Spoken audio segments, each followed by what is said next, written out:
मित्रों, आज हम संगठन की आवश्यकता, महत्व, लाभ या उपयोगिता, need, importance, advantages and utility of organisation पर चर्चा करेंगे।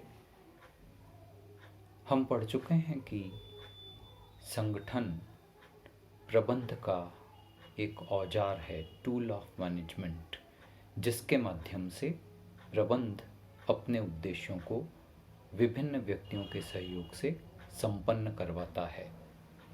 इसके महत्व को समझने के लिए कुछ बिंदुओं की हम चर्चा करते हैं। पहला बिंदु है सामूहिक प्रयासों को प्रभावपूर्ण बनाने के लिए। संगठन एक टीम के रूप में काम करता है। टीम तभी विजयी हो सकती है जब सभी लोग अपने अपने दायित्व को निर्धारित समय पर प्रभावपूर्ण तरीके से पूरा करें।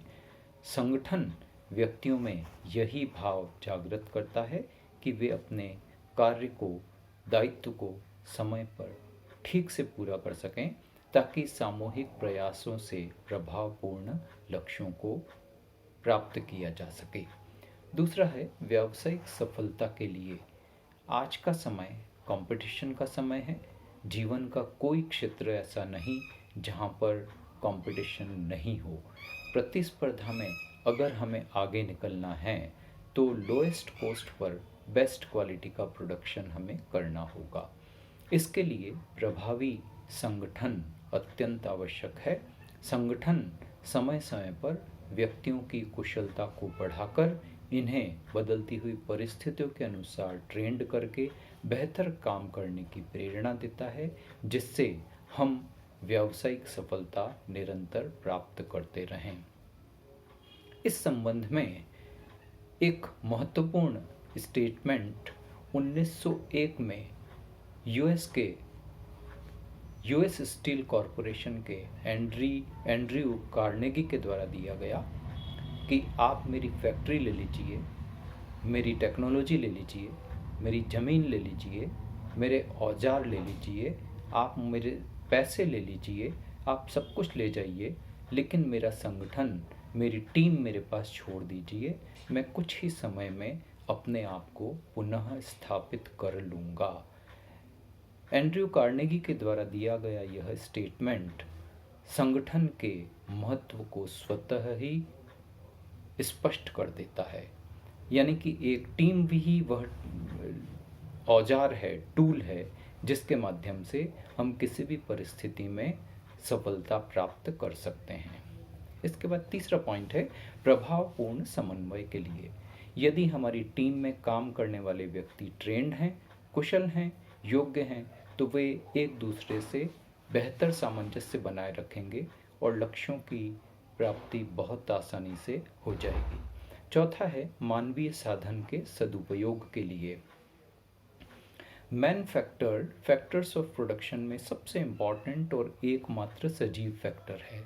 इस फैक्टर का ठीक प्रकार से उपयोग करने के लिए ही संगठन कार्य अपने आप में महत्वपूर्ण हो जाता है, क्योंकि मनुष्य को संतुष्ट रख करके स्वेच्छा से कार्य करने के लिए प्रेरित करना महत्वपूर्ण होता है। और यह तभी संभव है जब एक मैनेजर अपने संगठन को प्रभावपूर्ण बनाए रखे। इसके बाद में प्रबंध कौशल के विकास के लिए। निम्न स्तर से उच्च स्तर तक जाने के लिए व्यक्तियों के प्रबंध कौशल में निरंतर विकास की आवश्यकता पड़ती है। व्यक्तियों को विभिन्न प्रकार के कार्यों पर जॉब रोटेशन करवाना, जॉब एनरिचमेंट करना, जिससे कि इनमें कुशलता में वृद्धि हो, यह संगठन की इम्पोर्टेंस को और भी बढ़ा देता है। इसके बाद में है संस्था के विकास और विस्तार के लिए। जैसे जैसे कोई संस्था अपना विकास और विस्तार करती है, इसके लिए बेहतर और अधिक उपयोगी कुशल व्यक्तियों की आवश्यकता होती है। संगठन कार्य के माध्यम से हम अपने कार्यशील ह्यूमन रिसोर्स को इस तरह से ट्रेंड करते हैं कि उनमें कई तरह की कुशलताएं निरंतर विकसित होती रहें, और जब संस्था का विकास विस्तार करना हो तो वे इस लक्ष्य को ठीक प्रकार से पूरा कर सकें। फिर है तकनीकी सुधारों का लाभ प्राप्त करने के लिए। आज के समय में टेक्नोलॉजिकल डेवलपमेंट बहुत तेज़ी से हो रहे हैं।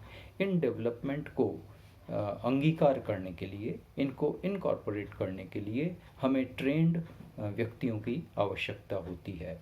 और एक अच्छा मैनेजर अपने संगठन को इस तरह से विकसित करता है कि नए तरीकों को कर्मचारियों के द्वारा आसानी से स्वीकार किया जा सके। इसके बाद में है सृजनात्मक विचारों को विकसित करने के लिए व्यक्तियों को कार्य करने की स्वतंत्रता देने पर ही वे स्वेच्छा से कई प्रकार की नई बातें, नए विचार प्रबंधकों के समक्ष रखते हैं, और ये सृजनशीलता नए विचारों को जन्म देती है, जिससे हम एक बेहतर संगठन के माध्यम से कहीं बेहतर कार्य कर सकते हैं। फिर है संचार को प्रभावपूर्ण बनाने के लिए संगठन के माध्यम से विचारों को, सूचनाओं को, निर्देशों को व्यक्तियों में या समूह में बहुत आसानी से प्रचारित प्रसारित किया जा सकता है। इस दृष्टिकोण से भी संगठन एक महत्वपूर्ण कार्य करता है। फिर है मधुर मानवीय संबंधों के विकास के लिए मनुष्य को मनुष्य के रूप में सम्मान प्राप्त करना सबसे बड़ी आवश्यकता है। अच्छा संगठन इस बात की भावना सब में विकसित करके एक अच्छे और मजबूत संगठन की स्थापना करता है, जो प्रबंध के लक्ष्यों को ठीक प्रकार से प्राप्त कर सके। इसी प्रकार आपसी मतभेदों को दूर करने के लिए, मनोबल और उत्तरदायित्व की भावना के विकास के लिए, कर्मचारियों के आवागमन यानी कि लेबर टर्नओवर में कमी करने के लिए, भ्रष्टाचार की समाप्ति करने के लिए और प्रबंध के अन्य कार्यों को प्रभावपूर्ण बनाने के लिए संगठन की समान रूप से आवश्यकता होती है।